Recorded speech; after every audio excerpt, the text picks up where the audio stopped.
Welcome back everyone. এবার দেখো আজকে না একটা স্টোরি প্র্যাকটিস করব, কারণ তোমাদের দেখবে কোশ্চেন ব্যাংকে বা তোমরা যদি স্কুলের সিলেবাস ফলো করো তাহলে কিন্তু কিছু এমন স্টোরি রাইটিং বা প্যারাগ্রাফ রাইটিং থাকে যেটা সিলেবাসের বাইরে থাকে, মানে সিলেবাসের বাইরে ইন দ্য সেন্স বইয়ের মধ্যে নেই, ঠিক আছে। এবার সেরকম কিছু একটা প্র্যাকটিস করি যেগুলো মোটামুটি থাকতে পারে। তো write a short story in about 70 word, যেহেতু 7-এর এটা তার জন্য 70 ওয়ার্ডসই করে দিলাম। তোমরা চাইলে 80 ওয়ার্ডসে করে 8-এর জন্য করে নিতে পারো এটা। Using the following points, give a title to the story and also moral, ঠিক আছে। তো মোরালের সাথে একটা স্টোরি রাইটিং প্র্যাকটিস করবো। A woodcutter drops his axe into river, জলের মধ্যে উড কাটারের অ্যাক্সটা পড়ে গিয়েছিল, কুঠারটা পড়ে গিয়েছিল। He prays to God for help, সে গডের কাছে হেল্প চাইলো। God appears and offers him golden axe, golden axe দিয়েছিল, মানে সোনার যে এক্স সেটা দিয়েছিল সেটা উডকাটার না করেছিল।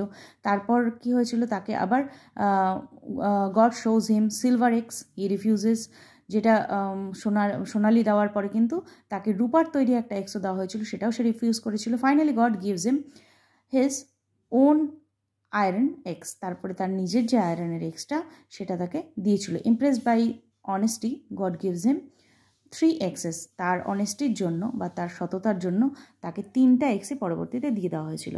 আচ্ছা, এই ধরনের মোটামুটি পয়েন্ট যদি দেওয়া থাকে তোমরা কি করবে, সেটা ফার্স্টেই একটা টাইটেল দেবে the honest would cutter.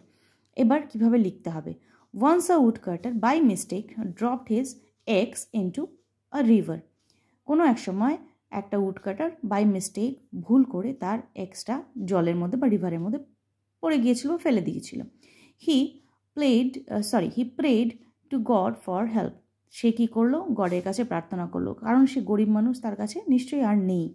God appeared and showed him a golden axe, God কী করলো, অ্যাপিয়ার করলো, সামনে এলো এবং তাকে একটা সোনার তৈরি এক্স দিল। The woodcutter said it was not his, woodcutter বললো যে না, এটা কিন্তু আমার না। Then God showed a silver axe, he again refused, তারপরে তাকে একটা সিলভার এক্স দিল বা একটা রূপোর এক্স দিল, কিন্তু সে সেটাকেও না করে দিল। ফাইনালি গড বট হিজ আয়রন এক্স, তারপর লাস্টে কী করলো, তাকে তার নিজের যে আয়রনের এক্সটা সেটা তাকে দিল। The woodcutter happily accepted it, woodcutter কী করলো, সেটাকে অ্যাকসেপ্ট করলো। Pleased with his honesty God rewarded him with all 3 axes, তার অনেস্টিতে খুশি হয়ে গড তাকে 3টা এক্সই দিয়ে দিল। The woodcutter went home happily and thankful, woodcutter কী করলো, বাড়িতে ফিরে এলো খুশিভাবে এবং গডের প্রতি থ্যাঙ্কফুল হয়ে। মোরাল হলো অনেস্টি ইজ অলওয়েজ রিওয়ার্ডেড, অনেস্টিকে সবসময়ই, সততাকে সবসময়ই রিওয়ার্ড করা হয়, ঠিক আছে। তো এটা হলো আজকে গল্প, আশা করি তোমাদের এটা দেখে হেল্প হবে। যদি অন্য কোনো কোশ্চেন থাকে কমেন্ট বক্সে জানাবে।